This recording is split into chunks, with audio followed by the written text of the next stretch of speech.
This is CLNS Radio, the home of Internet Sports Talk Radio.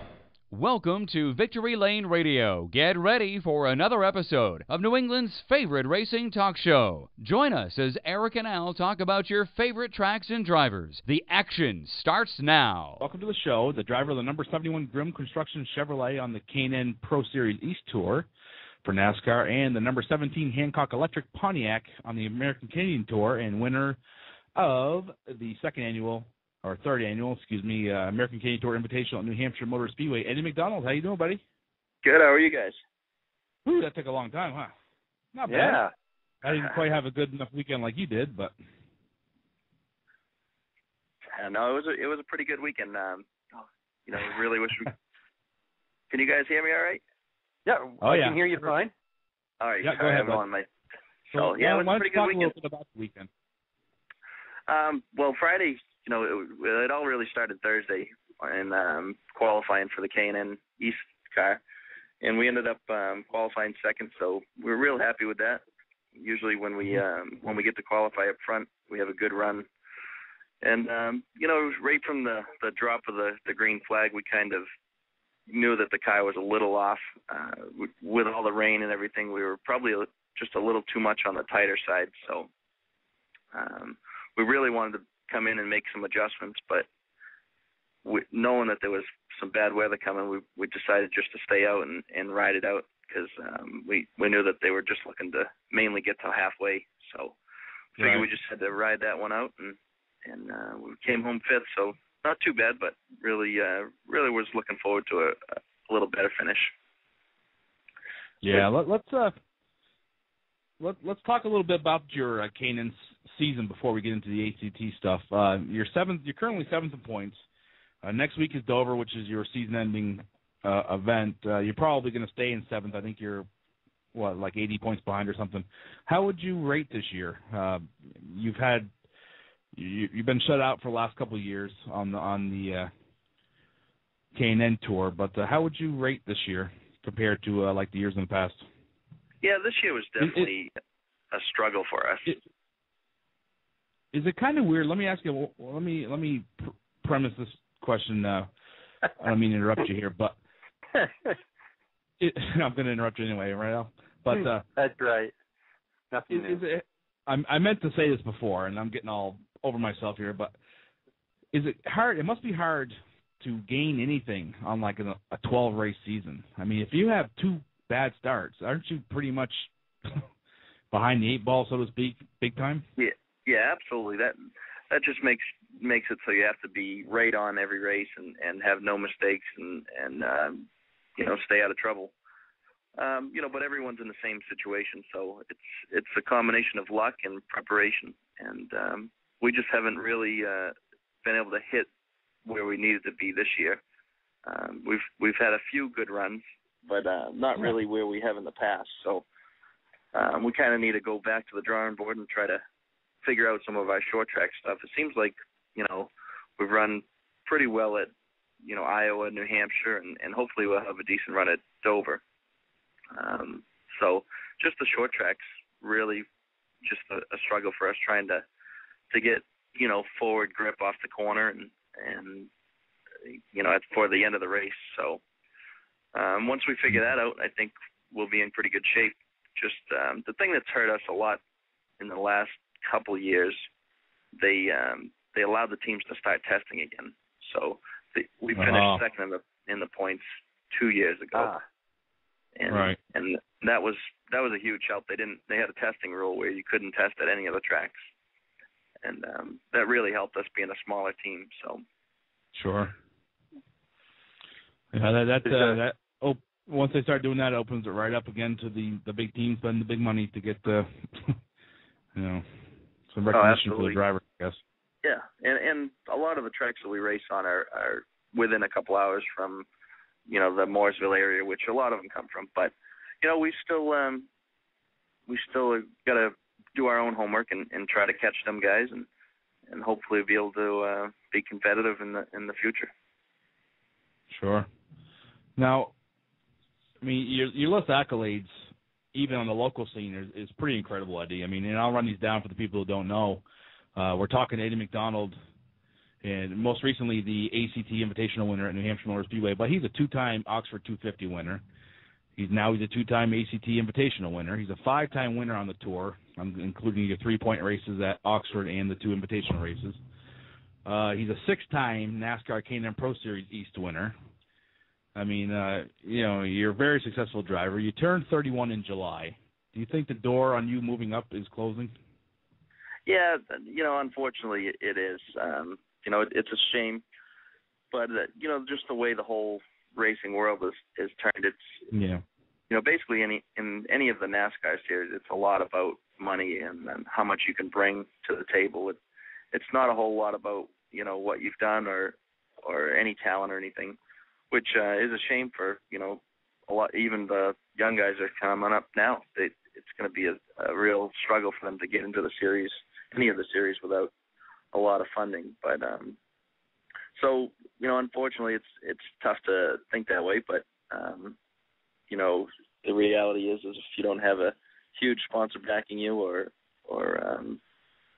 some kind of funding to get you to the next step, it just won't happen. So it's unfortunate, but we're definitely having a lot of fun, running all the different races that we have been, and just still want to try and be a little more competitive with what we do now. So we got to spend the winter focusing on that. Eddie, do you still have the truck that you ran last year at Loudon? Al, you son of a bitch. That was my question. Yeah, we do. We actually, Rob Grimm, the team owner, bought 2 of those trucks, the last winter and or the winter before, and we ran that one at Loudon, and it basically got destroyed. It needs a front and rear clip on it, so kind of put that one in the corner, and he'll probably he's got a big garage that he kind of has as his museum, so he'll probably put that one in there as his first truck race. So didn't end up too well, but we do have another one that we actually just unloaded it today. It's been in Pennsylvania, since we bought it. So I'm going to start playing with that and putting it together hopefully for next year, and try to have it all ready so that whenever we decide to go to a race, it's 100% ready. So there's and probably not do it in a race like at Loudon where you also have the K&N car, because it'd take away some of your focus from the truck if you're in some, it's a lot tougher to run 2 divisions. Yeah, definitely. We had talked about that this year, because this year we definitely had planned on running the truck at least once or twice, and we didn't quite have the engine for it. 'Cause the last time we ran at Loudon, we ran our K&N East Series motor in the truck, which we were the first ones to try that. It was kind of an experiment that didn't go very good, so we still gotta buy an engine for that and try to figure out what we're gonna do. You've experimented. You have a nationwide start under your belt. Do you have a couple or just one? I do have a couple. Yep. Okay, that's what I thought. Yeah, you got one Camping World truck. I mean, you've done everything but Spring Cup, and hopefully someday you can get there and do that as well. But let's turn our focus a little bit to the American Canadian Tour, the Invitational that was run, the 50-lap third annual. You won that in dominating fashion. With actually you and Nick Sweet were dominating the field once it came down to the last 15 laps. Talk a little bit about that battle with the number 40. Did you really not know it was Nick in that car? No, I had no clue. I was really you must really have been impressed. Like, this is a car I haven't seen before. Yeah, well, I was really impressed, thinking is it Eric Chase that normally drives that? And so I was really impressed with that whole deal. And I mean, no matter who was in that car, that car was really fast. And I had really thought that we weren't going to be able to win that race. So, when I first got the lead, I thought, here it is. Now we get, kind of clean air and we pull away. But that wasn't the case. He tracked me down and actually cleared me once or twice. So kind of had me really worried about, having the lead and then actually having to finish second. So, You weren't having that, were you? No, I really, and I really drove them a lot harder than I normally would. But, not being able to get that win in August where I felt that we had an even better car than we had this last race. Yeah, that was weird, man. Yeah, the August race the car was perfect. I mean, I couldn't ask for a better car. And, it came with having a lot of practice and even the heat race, being able to tune on it in the first race, so the first segment. So we, we didn't quite have all that to do for this one. So we were a touch off, but that Nick Sweet really, he did an awesome job. And, he's just got a lot of respect for him because he did a great job. Yeah, he was talking about things running twos for him. He was visibly a little upset as far as not being able to win finally, because he's been close there a couple of times. But talk about because you raced Friday night competitively in the East Series. Does that translate? Does that help you at all as far as what the track is going to feel like? Because the weather conditions were sort of similar. I mean, it was a little bit warmer on Saturday with less humidity, but it was fairly close. Does that help you out as far as knowing what to expect? I don't think it had helped us too much with setup too much at all. And we just know that that track's it tightens up quite a bit during the race. So whatever the weather is, like we kind of missed it with the K&N one, but so it really helps out just the experience that it gives me to be out on the track and knowing where the car is going to slip up more and where the bumps are, and so that helps out. And plus those cars have a lot more power and weigh a lot more, mm-hmm. So they are a little more difficult to drive, but that way it helps out. Excuse me. I have put together an in-car video. We had an in-car camera in Ray Parent's car, number 17, that yellow car. Oh, yeah. And it's on YouTube now. But it's the whole race, and it's really, it's 45 minutes long, and, some people are wanting me to edit it down. I just, it's very hard to edit in HD.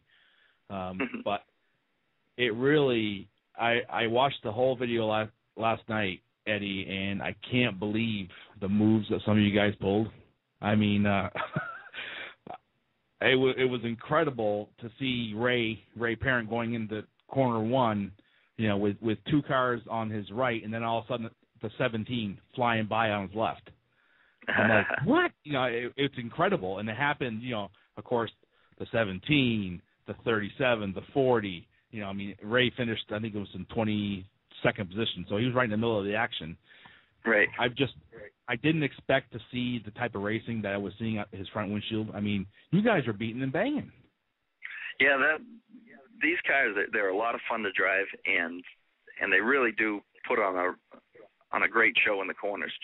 For some reason, they just, it gives the drivers, and it's probably, 3/4 of them, it gives them the confidence to be able to drive it down in there and go 3 and 4 wide because, they stick pretty good. So, and then you do have a couple other people that, that don't have quite the experience or they don't have the experience with the right setup. So, that could, when your car's not handling well, it really, makes it uneasy driving down into the corner. So it's not, all the drivers. So, so when you get a couple cars out there that are slower that do start up front because it's not a qualified deal, it's more of a draw out of the hat, it makes for some interesting racing, and it probably makes it that much more exciting. Mm-hmm. It was really, it's a 48-minute video, I think. There was probably 25 minutes where I was literally sitting in my computer chair, like moving, riding with Ray, and I'm like, oh my God, and you got, like, one moment I remember is Austin Terrio in the 57 with Aaron Fellows, number 29. They are banging. You can see both cars go right and left and then bang into each other down the front stretch several times. And I'm like, and Brad Layton's right behind them, and he's moving 4 grooves each way. And I'm like, oh my God, I can't believe this, you know. And it's just, it really, I mean, you guys put one heck of a show on. God. Yeah, no, I was thinking that the fans must have really enjoyed that race because, you know, I know what it was like to be in the car, and I get to see a quarter of it. And I thought it was pretty exciting. So, you know, for them to be up in the stands seeing the whole field be doing that, you know, it must have been pretty cool. Oh, definitely. I mean, do you think a lot of the excitement this year, I mean, I think easily this was the best invitational race to watch. Do you think it had to do with the straight draw of the hat? Yeah, I don't know. I think just what I really think it is all these teams are, you know, getting more experience going up there, and they're finding out how to get their cars faster. I mean, it's every time we go up there, the competition's that much tougher.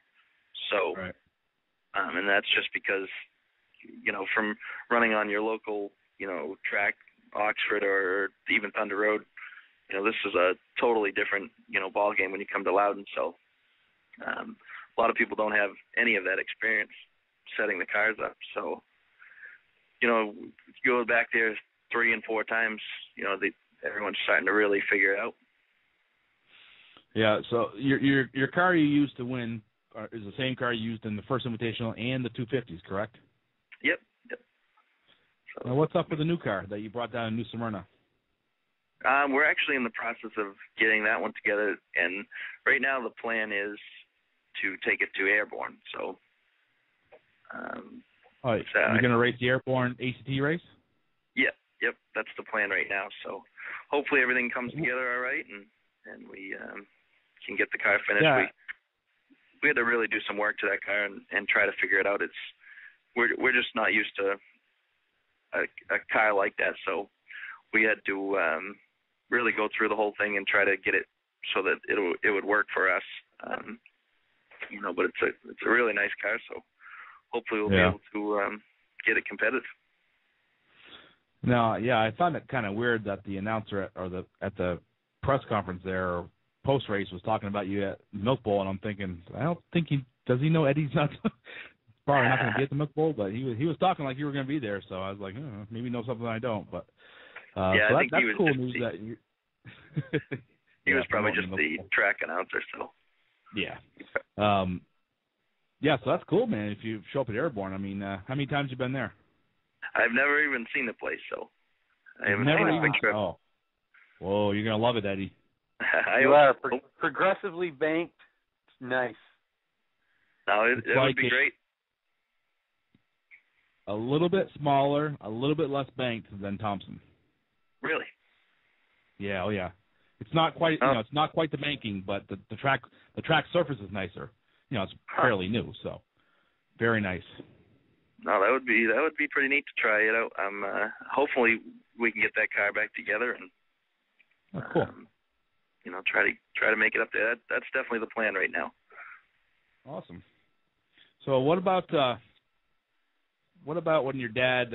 I mean, is there any interest in you doing anything day to day with Lee Speedway at all? I mean, no, I haven't really been involved with that at all. I do have interest, but you know, it just happens to, you know, I'm really focused on, you know, my racing right now. So, you know, I have a good deal going with, you know, my car owner and Grimm Racing, and still be able to do, you know, the ACT stuff. So, you know, everything's pretty good there. So we're just gonna keep doing this, and you know, once you start doing too much, you lose focus on everything. And you know, we have a pile of race cars, so they definitely keep us busy, you know, every day. So would be interested in doing that later on down the road. Yeah. So maybe timing will be perfect for everybody. Yeah, man, that's cool. You know, you did sign a new sponsor, Hancock Electric, to your ACT car. Is that just the ACT car, or is that going to be for the K&N car as well? No, that's just the ACT car. How'd you secure them? That's a pretty good sponsor. Yeah, he's been a great friend. He helped us out several years ago with the K&N series. Kind of when I had to regroup and start my own team. It must have been 4 or 5 years ago. You know, he knew we were struggling because it was just the week before the first race of the year. The whole team kind of folded, so we had to kind of regroup, and he came on board and helped us out. And he's always been helping out, and he decided to step up and take care of the late model program. So really lucky to have that, because it's tougher and tougher to find good sponsors and friends to help out to make sure you can get to every race. Oh, without a doubt. So next year's tentative plans, you want to race some truck races, that we said earlier? Yeah, definitely. You know, our tentative plan is to, you know, we don't really know how many truck races, but probably, you know, anywhere from 1 to 3, and then, you know, we still don't know exactly what the K&N schedule will look like, and definitely want to do, you know, a bunch of American Canadian Tour races. So, you know, we'll as soon as all the schedules come out, we're gonna put together a package that hopefully works out with all the schedules. And you know, definitely we love running the ACT races. It's a lot of fun, and the competition's tough there. So you know, it keeps you on your toes. And you know, Tom puts on a great show, and hopefully hopefully the schedules allow us to run the 250 again this year. Coming. Yeah, you gotta get another one of those wins, man. To be a 3-time winner. No, that would be great. That would definitely be good. How is the competition level on the ACT Tour as far as compared to the K&N series? On the K&N series, I think the average age, but looking at the birth dates of the average age of these guys are freaking teenagers, man. I mean, there's a lot of young kids that you're racing with. And, you know, the ACT Tour, you got a couple of young guys, but you got a lot of guys in their 30s. You know, I mean, do you think the experience, actually, the competitive nature on the ACT Tour might be a little bit better than the K&N Tour? Yeah, definitely. The problem with the difference in the series with the K&N Tour, you're really, you know, fighting against a lot of money and a lot of technology. That's what makes it tough, because in the end of the day, those are the two toughest things to actually beat a guy with. You know, you deal with the Gibbs and Waltrip and even TRD, the Toyota deal. You know, there's 7 or 8 teams once you add all those guys up. So there's a lot of things that make that series tough, and so they plug these young drivers into the cars, which have no fear. So they end up, you know, really running well. But the difference with the ACT Tour is you get all the experience, and you know, you get, you know, a lot of guys that have been racing for a long time and have done, you know, like Tom Carey's done the truck races before, and Busch Series, and you know, and Brian Hoare's done a lot of stuff too with the K&N, and Brad Layton, and those are just the guys that used to do that. Never mind, you know, Joey Pohl and even Nick Sweet, and you know, all those guys that really run good every week too. Yeah, it would seem to me, as you know, and I'm very uneducated, so correct me if I'm wrong, but it would seem like if I was a big time car owner like Gibbs and the Waltrips, I would focus on ARCA to get my kids ready. I mean, just because the tracks that you're racing on are the tracks you're going to ultimately race on in Sprint Cup. More, you know, I mean, a lot of them are. Right. It just seems like, now you've been in a nationwide car. Does it compare? I mean, what do you compare those to the K&N cars? I mean, obviously you're down on horsepower, but are the geometry of the way the car handles the same? Yeah, they're actually, like, we're working on a car right now, preparing it for Dover this weekend, and it is a nationwide car. It was from you know, Turner Motorsports right before they went to the COT cars. So it was you know, the latest nationwide car. So they're identical cars, and the only thing that is different is they do have a different engine, but they equal out to be close to the same horsepower, because the nationwide has to run a tapered spacer plate, which is kind of like a restrictor plate. So all right. And it takes a lot of the power away. But the only real difference is the tires. So, they got the radial tires, which make it pretty different. So, but the ARCA cars are pretty much the same thing. They have a lot more horsepower than the K&N cars do. Well, they're more unrestricted, but it just seems like, if you look at where ARCA goes, they go to a lot of tracks, that would seem to give you better experience to get these guys to Sprint Cup as fast as these owners want. I mean, Christ, I think you'd have some. I think Chase Elliott would be in Sprint Cup if they let him. Yeah. If they let him. I mean, it's just unbelievable. Austin Dillon. I mean, how old is he? 19, 18. He's already high-level truck, and I mean, it's really incredible. And it's going to, like you said earlier, it's going to ruin it for the young people coming up, because when these young people get quote unquote older, you're still going to have a bunch of early 20 guys. Right. So it's really screwed up everything. Yeah, it's just a matter of the way it comes down. The racing costs so much these days. So you, in order to win, you have to have the big sponsors or the kids that their parents have millions that can spend. So it's a shame that it kind of got out of hand like that, but that's the way it is. So. Yeah, it definitely got out of hand, and I think it's out of hand to stay. I don't think it's going to change anytime soon.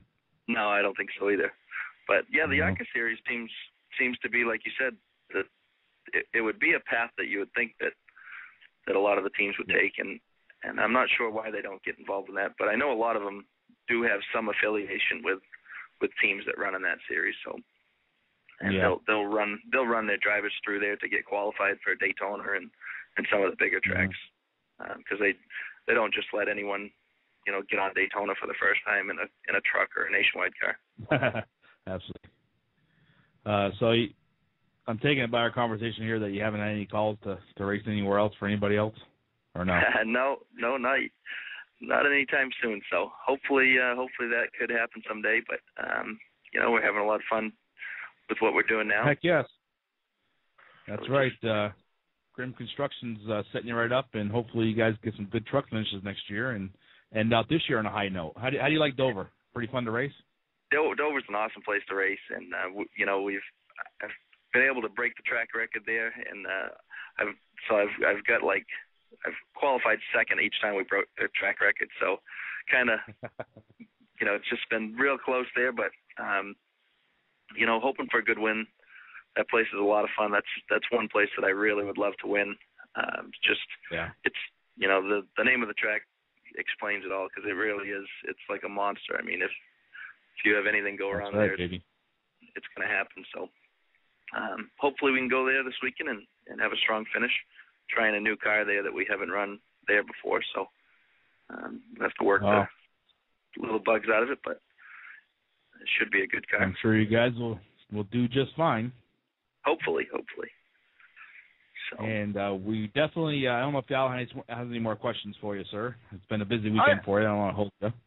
I don't think so. I think you pretty much covered everything that I had thought about asking. And I tell you what, Eddie, I really hope you do make it up to Airborne for the finale of the ACT season, because you won't regret it. You'll love that track instantly. Yeah, I hope so. I know, luckily, Rolly and all my crew guys, they've done a heck of a job this year, and especially at Loudon this last weekend. So hopefully we'll go up there and have one last race, because that will probably be the last one of the year. So it'd be nice to finish it out there and try and be competitive. So what do you do in the off season besides working on race cars? That's what I mainly do. Last year we ended up filling a couple races in the winter. We went to Phoenix at the end of the Cup season, and I went to Florida. So keep busy getting the cars ready for the next year, and then I usually end up having to do a little bit of snow plowing for my father. So hey, was that your daughter in Victory Lane? No, that was my niece. My little niece. I didn't think he had. I was trying to place. I was like, I don't think he has a daughter, but she's awful cute, huh? Yeah, she is. It's so fun to have her be able to come in Victory Lane, and she loves it. So she always comes to the shop and sits in the cars. So, that's she's cool. a lot of fun. Well, hey Eddie, it's been a year and 3 months since you've been on. Wow, that's too long. It means we're not winning enough races. So hopefully. No, we don't want you just if you're winning. We like you win, lose, draw, don't matter, buddy. No, I appreciate you guys having me on. It's always a good time.